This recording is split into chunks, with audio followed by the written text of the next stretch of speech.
उत्तर रामायण के अनुसार मथुरा का राजा लवणासुर एक नरभक्षी राक्षस था। वो मधु दैत्य और रावण की सौतेली बहन कुंभिनी का पुत्र था। वो अपने मामा रावण की तरह ही शिव भक्त था और उसके पास भगवान शंकर का अमोघ त्रिशूल था, जिससे उसे कोई पराजित नहीं कर सकता था। उसके राज्य में यज्ञ, वैदिक अनुष्ठान और देवताओं की पूजा वर्जित थी। जो ऋषि मुनि यज्ञ आदि वैदिक कार्य करते, वो या तो उन्हें बंदी बना लेता या मारकर खा जाता था। वो अत्यंत क्रूर राक्षस था। मथुरा की प्रजा और यमुना नदी के किनारे बसे हुए ऋषि मुनि उसके अत्याचार से बहुत दुखी थे।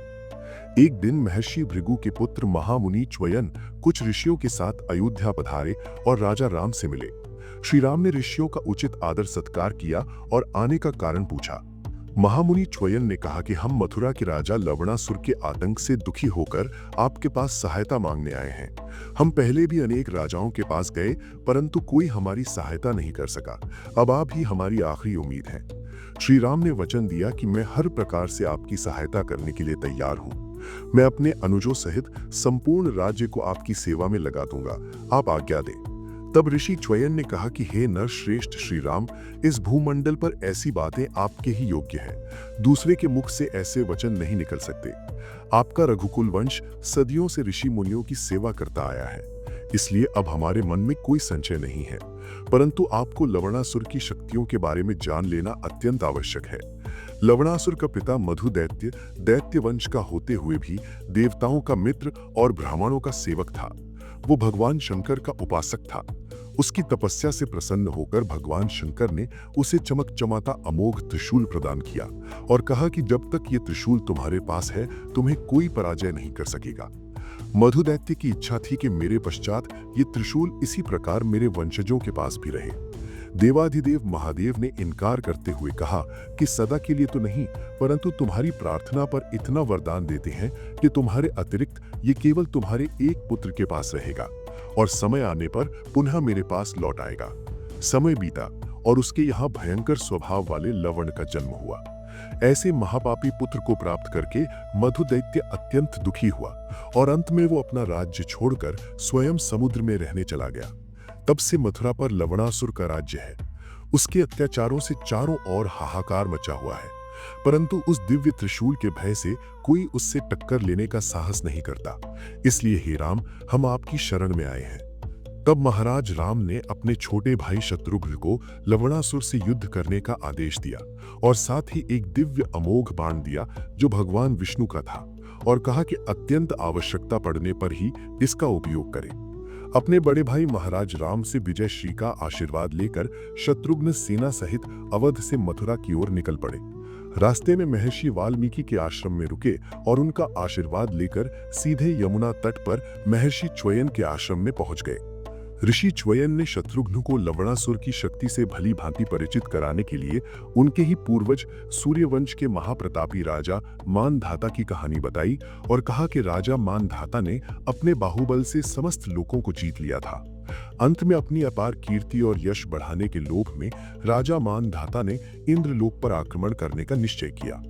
ये सुनकर देवराज इंद्र देवगुरु बृहस्पति के पास गए और सारा वृत्तांत सुनाया। तब देवगुरु बृहस्पति ने इंद्र से कहा कि राजा मानधाता में सूर्य का अंश है। वो अत्यंत पराक्रमी योद्धा है। ऋषि मुनियों को प्रसन्न कर उसने अनेकों उत्तम कोटि के दिव्य अस्त्र शस्त्र प्राप्त कर रखे हैं। तुम उसे युद्ध से नहीं, अपनी बुद्धि से पराजय करो। जब राजा मानधाता इंद्रलोक पर चढ़ाई करने के लिए अपनी सेना के साथ तैयार हुआ तो देवराज इंद्र प्रकट हुए और राजा मानधाता से कहा कि तुम पहले संसार के सभी राजाओं को तो पराजित कर लो, फिर मुझसे युद्ध करना। राजा मानधाता ने कहा कि अब संसार में लंकापति रावण के अतिरिक्त कोई राजा ऐसा नहीं जो हमारे सामने नतमस्तक ना हुआ हो। वो तो 7 दिन तक मेरा और रावण का घोर युद्ध हुआ, परंतु ब्रह्मदेव ने स्वयं प्रकट होकर हमें ये युद्ध रोकने का आदेश दिया। इसलिए हे इंद्र, तुम मुझे रावण से पराजित न समझो। तब इंद्र ने कहा कि अभी तुमने मथुरा के राजा लवणासुर को पराजित नहीं किया है। पहले उस पर विजय प्राप्त करो, फिर इंद्रलोक पर आक्रमण करने की सोचना। ये सुनकर राजा मानधाता तिलमिला उठे और तुरंत मथुरा की ओर कूच कर गए। राजा मानधाता ने लवणासुर को युद्ध के लिए ललकारा तो तुरंत लवणासुर दिव्य त्रिशूल की पूजा करके युद्ध भूमि में पहुंच गया। राजा मानधाता को दिव्य त्रिशूल की शक्ति का अंदाजा नहीं था। दोनों राजाओं के बीच घनघोर युद्ध हुआ। राजा मानधाता के सभी अस्त्र शस्त्र दिव्य त्रिशूल के सामने निष्फल हो गए और अंत में लवणासुर ने अमोघ दिव्य त्रिशूल से राजा मानधाता का वध कर दिया।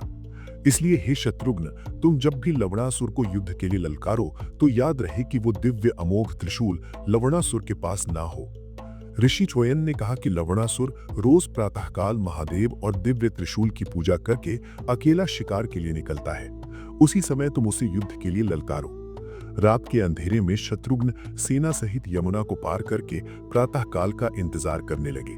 जैसे ही पूजा कर लवणासुर नगर के बाहर आया, शत्रुघ्न ने लवणासुर को युद्ध के लिए ललकारा। लवणासुर ने कहा कि तुम कौन हो बालक, तुम्हें मृत्यु का भय नहीं है क्या? तब शत्रुघ्न ने कहा कि मैं तुम्हारा काल हूं लवणासुर, मुझे बालक समझने की चेष्टा न करो, युद्ध करो, युद्ध। तब लवणासुर ने कहा ठीक है, परंतु पहले मैं अपने भवन में जाकर आता हूं, तुम मेरा इंतजार करो। शत्रुघ्न तुरंत सचेत होकर बोले, कायरों की तरह भागो मत, तुम्हारे पास धनुष बाण दोनों है, फिर तुम्हें महल में जाने की क्या आवश्यकता? लवणासुर असमंजस में पड़ गया कि अब कैसे दिव्य त्रिशूल तक पहुंचा जा सके। फिर सोचा ये तो बालक है, ये मेरा क्या बिगाड़ लेगा, और युद्ध के लिए तैयार हो गया। दोनों के बीच भयंकर युद्ध हुआ। लवणासुर अपनी मायावी शस्त्रों से शत्रुघ्न पर भारी पड़ने लगा। तब शत्रुघ्न ने श्री राम द्वारा दिए गए अमोघ बाण का प्रयोग किया और लवणासुर का अंत कर दिया। जैसे ही लवणासुर का वध हुआ, पूजा स्थल से अमोघ दिव्य त्रिशूल विलुप्त हो गया। विजय श्री के बाद मथुरा की प्रजा और ऋषि च्वयन ने शत्रुघ्न को अपना राजा नियुक्त किया। दोस्तों, अगर आपको ये जानकारी अच्छी लगी हो तो वीडियो को लाइक और चैनल को सब्सक्राइब करना ना भूलें। धन्यवाद।